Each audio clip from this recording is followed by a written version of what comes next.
दर्शको नमस्कार. Travel with चारूच्या या नवीन भागात तुम्हा सगळ्यांचं स्वागत आहे. आज आहे 8 जुलै आणि आत्ता सकाळचे 7:30 वाजत आलेत. आज आपला मुक्काम लेहमधनं हलणार आणि आज आपण जाणार डिस्किट, हुंडर आणि थांगच्या बाजूला. जात असताना शांती स्तूपाला एक छोटासा आपण वळसा घालणार आणि आपण क्रॉस करणार माहिती खारदुंगला. माहिती खारदुंगला याच्यासाठी म्हणतात कारण हा जवळजवळ 5400 मीटर उंचीवरचा पास आहे आणि प्रत्येकाच्या बकेट लिस्टमध्ये की ज्याला ॲडव्हेंचरची आवड आहे अशा प्रत्येकाच्या बकेट लिस्टमध्ये माहिती खारदुंगला एकदा तरी क्रॉस करायचा हे त्यांच्या लिस्टमध्ये असतं. खारदुंगला क्रॉस केला की आपण पोचतो नॉर्थ कुलूला आणि नॉर्थ कुलू क्रॉस केलं की आपण पोचतो खारदुंग या गावी. खारदुंग जे गाव आहे, खारदुंग गावाला जाणारा रस्ता जो त्या डोंगरातनं जातो म्हणून त्याला खारदुंगला, ला म्हणजे पास, पास म्हणजे खिंड म्हणून त्याला खारदुंगला असं म्हणतात. खारदुंग गाव क्रॉस केलं की आपला पहिला जो हॉल्ट असणार आहे तो असणार आहे शोक वॉर मेमोरियल.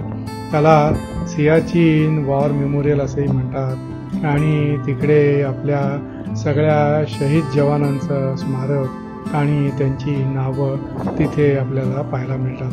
तिथनं पुढे गेलो की एक सगळ्यात उंच अशी मॉनेस्ट्री की ज्याला डिस्किट मॉनेस्ट्री असं म्हणतात. डिस्किट गावामध्ये असलेली मॉनेस्ट्री, ती डिस्किट मॉनेस्ट्री ती बघायला आपण पुढे जाणार आणि तिथनं पुढे शोक नदीच्या किनाऱ्यावरनं आपण जून विलेजला पोहोचणार आहे, जिथे जगातलं हायेस्ट गो कार्टिंगचं एरिया आहे आणि तिथे शूटिंग रेंज सुद्धा आहे.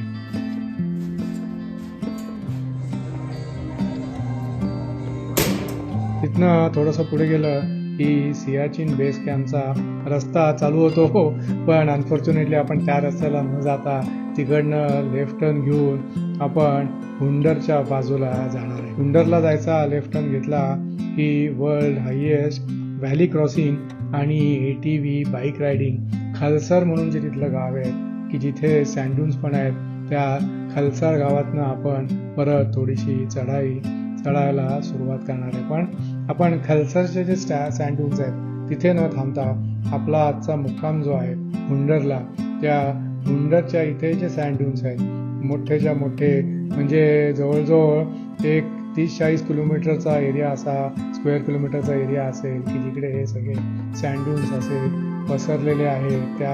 ते सँडून्स बघायला आणि तिथला सनसेट बघायला आपण जाणार आहोत. चला आता पटकन आपला ब्रेकफास्ट करूया आणि ब्रेकफास्ट करून आपल्या आजच्या प्रवासाला सुरुवात करूया. आज आम्हाला थोडा लाईट ब्रेकफास्ट हवा होता, त्याच्यासाठी इथे आमचं टेबल तयार आहे. ज्यूस आणि एक फ्रूट प्लेट, त्याच्यामध्ये बनाना आहे, कलिंगड आहे.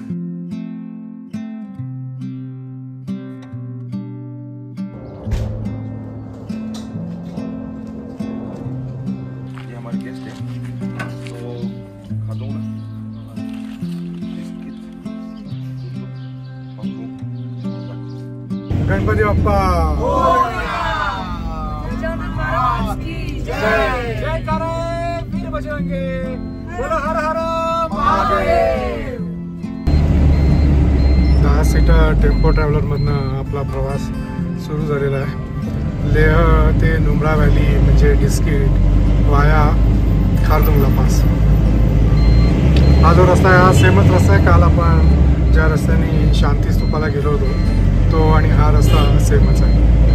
तो थोड्या वेळाने मात्र इकडनं आपल्याला नुब्रा व्हॅलीचा डायव्हर्जन देतो.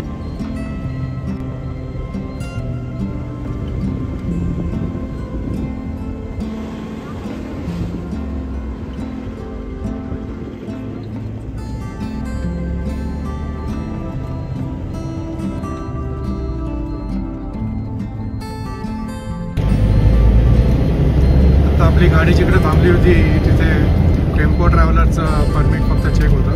मोठी गाडी असल्यामुळे, छोटी गाडी असेल म्हणजे इनोव्हा जर का तुमची असेल किंवा अजून कुठली टुरिस्टची गाडी जरी असेल तरी ती गाडी डायरेक्ट जाऊ शकते. तर टेम्पो ट्रॅव्हलर यांना परमिट तिकडे दाखवायला लागतं. आता आपण मेन रोडला लागलेलो आहे लेहपासून. लेह सिटी सोडून मेन हायवे लागलेला आहे, पण हा सिंगल रोड आहे कारण रोड वायडिंग चालू आहे, त्याच्यामुळे हा सिंगल रोड आहे. तर पुढे पुढे कुठे कुठे रोड वायडिंगचं काम आपल्याला दिसेल ते बघूया. आणि हा असा वळणदार चांगला रस्ता. तर अलीकडे जिकडे परमिट चेक होतं मेन आपल्या सगळ्या ट्रॅव्हलर्सचं, ते परमिटचं ऑफिसांचं बंद होतं, त्याच्यामुळे थोडा वेळ वाचला आणि म्हणून पुढे निघालो. असा वळणदार रस्ता. खारदुंगला में कितना टाइम लगेगा पहुँचने तक? यहाँ से 1.5-2 घंटे लगेंगे. 1.5-2 घंटे.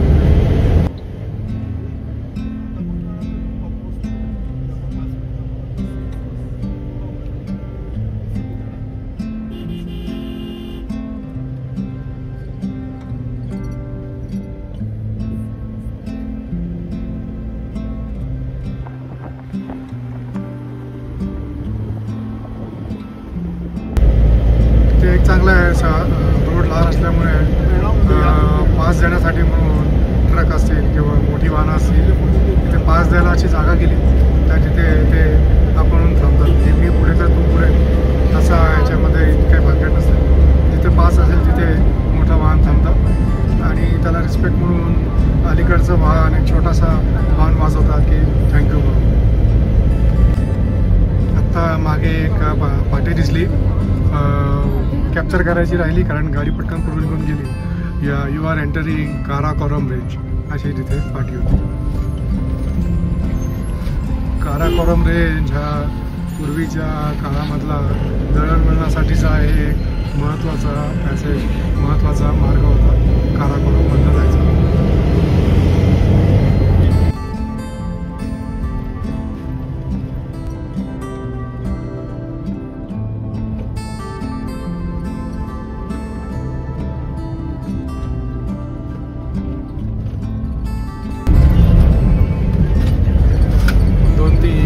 डोंगर चढलो आणि अचानक डोंगर चढल्यावरती असा एकदम सपाट थोडासा भाग लागलेला आहे, पण अजून आपल्याला भरपूर वर चढायचं आहे. 5000 मीटरपेक्षा वर जायचं आहे आणि आत्ता लेहपासून लेह 3500-3600 मीटर आहे. तर तिथपासून आपण अजून जेमतेम आत्ता 200-300 मीटर वरती आलो असू, म्हणजे अजून जवळजवळ 1000 मीटर आपल्याला वर जायचं आहे.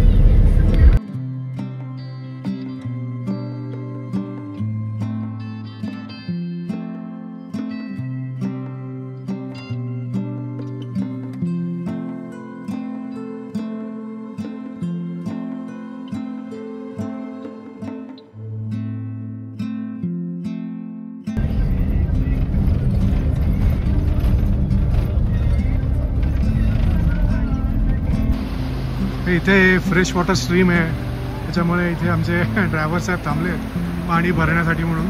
इथनं वरनं येतो आहे, म्हणजे खारदुंगलाचे जे सगळे ग्लेशियर्स आहेत तिकडनं हे पाणी बहुतेक इथे येत असतं. अतिशय फ्रेश आणि चांगलं म्हणून त्यांनी भरून घेतलं. एकदम फ्रेश पाणी, थंडा पाणी आहे, बढिया. चला बसूया.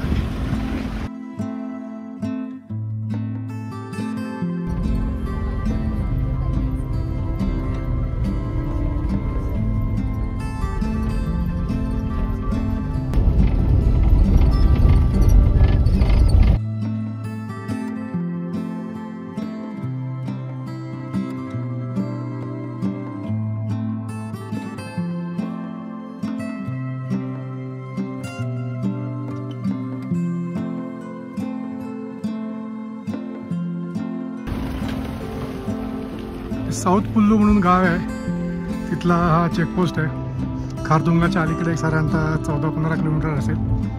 आणि हे सगळे इथले इमर्जन्सी नंबर आहेत कोणाला काही समजा मदत लागली तर. आणि दुसरी गोष्ट म्हणजे इथे लडाख रेस्क्यू सेंटर पण आहे, ऑक्सिजन कॅफे. खारदुंगला 18,380 फूट आणि इकडे सर्व्हिसेसमध्ये ऑक्सिजन लेवल चेक करून देतात, ब्लड प्रेशर चेक करून देतात, बेसिक मेडिसिन्स वगैरे आपल्या पुढच्या जर्नीसाठी वगैरे हे सगळं इथे देतात.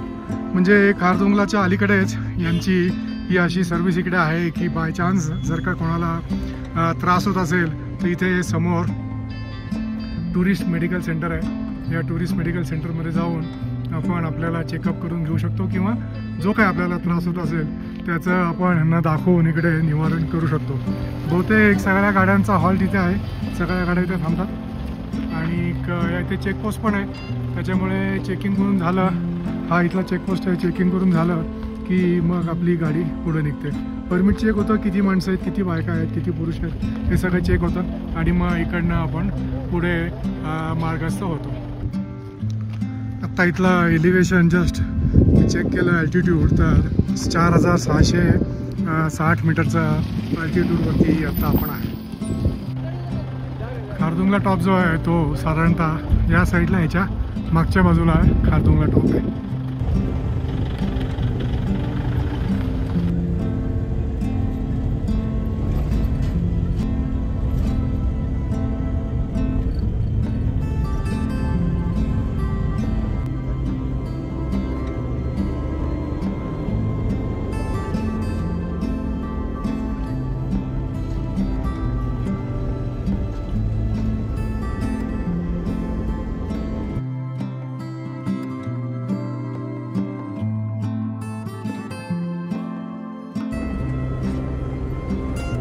डावीकडे रस्ता बघा कसा खाल बसला.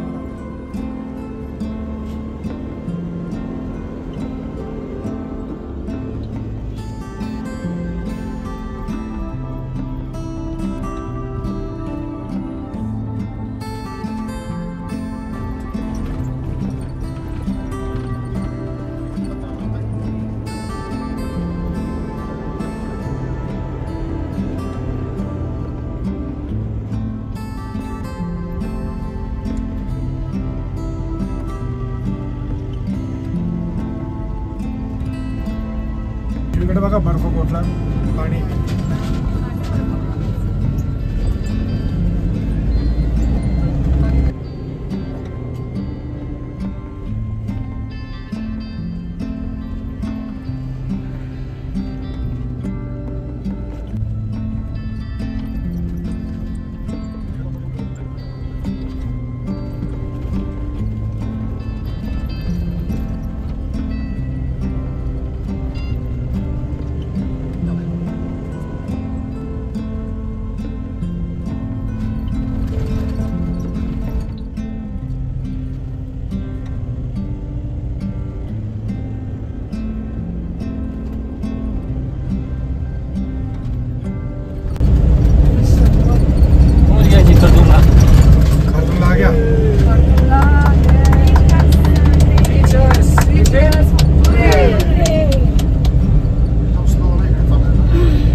आणि अशा रीतीने आपण खारदुंगला पासला आलेलो आहोत. इकडे सावकाश चालायचं खारदुंगला पासला, जास्त वेळ थांबायचं नाही. आम्हाला सांगितलं आहे 20 मिनटापेक्षा जास्त थांबायचं नाही, पण आम्ही 20 मिनटं पण नाही, त्याच्यापेक्षा कमीच इकडे थांबणार आहोत. तसा गार आता इथे नाही आहे, आतमध्ये एक थर्मल आणि वरती स्वेटर एवढ्याला मला आता भागतं आहे. आणि this is Khardung La pass. Border road organisation विजयक welcome to the top of the world. खरंच टॉप ऑफ द वर्ल्ड आहे हा. अल्टिट्यूड बघितलं तर 17,982 फूट आणि 17,982 फूट म्हणजे मीटरमध्ये बघितलं साधारणतः 5,360 मीटरच्या आसपास हा खारदुंगला पास. आता ऊन इथं अदनबंद जास्त असल्यामुळे स्नो नाही आहे, अदरवाईज हा पूर्ण आजूबाजूला म्हणजे या साईडला आणि या साईडला सगळीकडे स्नोच्या भिंती अशा असतात. त्या इथे मात्र आपल्याला थोडासा स्नो दिसतोय समोरच्या बाजूला, त्या इथे हा पडलेला स्नो आहे तो. पण आता नवीन फ्रेश स्नोफॉल वगैरे इथे नाही. तुम्ही आता माझ्याकडे बघताय कानटोपी वगैरे नाही आहे आणि काही नॉर्मल टी शर्ट आहे, आतमध्ये थर्मल आहे, म्हणजे वारं थोडंसं हलकं वारं आहे, त्याच्यामुळे थंडी त्या मनाने कमी आहे. आणि हा सगळा आजूबाजूचा खारदुंगलाचा परिसर. आणि हे मागे खारदुंगलाचा बोर्ड आणि त्याच्यापुढे मी ट्रॅव्हल विथ चारूतर्फे तुम्हाला सगळ्यांना सक्सेसफुलरित्या आपण खारदुंगला पासला आलो, त्याबद्दल तुम्हा सगळ्यांचे खूप खूप अभिनंदन. ऑक्सिजन लेवल इकडे थीन आहे, ते मात्र थोडं आता जाणवत आहे. इथे 20 मिनटापेक्षा वरती जास्त थांबायचं नाही. असं म्हणतात आणि ते खरंच आता थोडं थोडं जाणवायला लागलं आहे. ऑक्सिजन लेवल म्हणजे आतमधनं असं वेगळं फिलिंग येतं की श्वास घेताना म्हणा किंवा असं. पण थोडा वेळ थांबलो आपण तर मग काही प्रॉब्लेम नाही. हवा मात्र चांगलीच गार आहे आणि थोडं जास्त वेळ थांबलो इथे आपण तर मात्र चांगलं गारवा जाणवत आहे.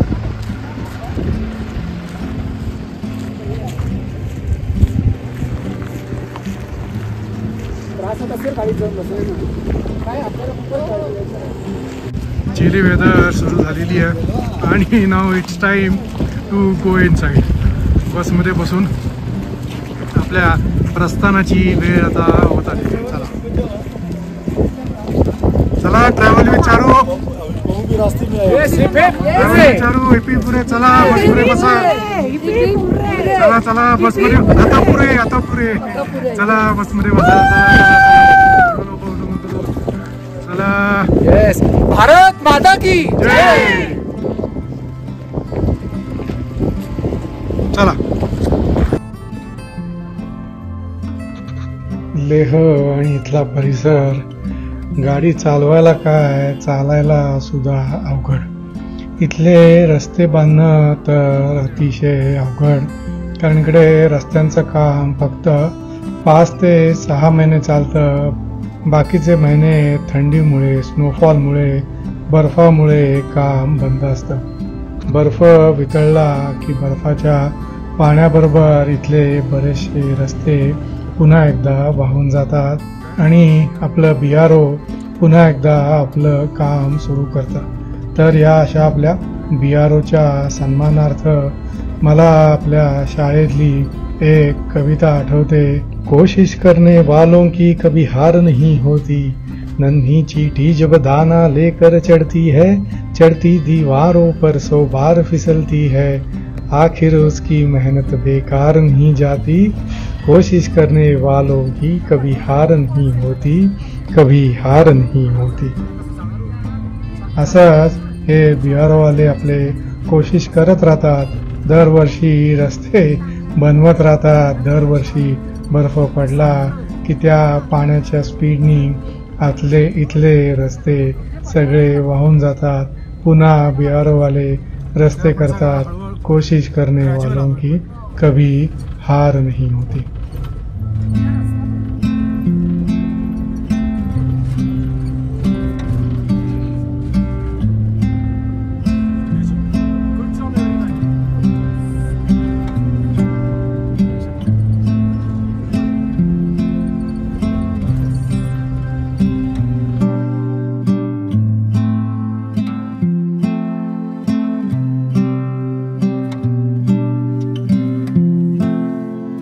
आपण जी रेसिपी बघितली थुक्काची वेज रेसिपीची ते यांचं रेस्टोरेंट है.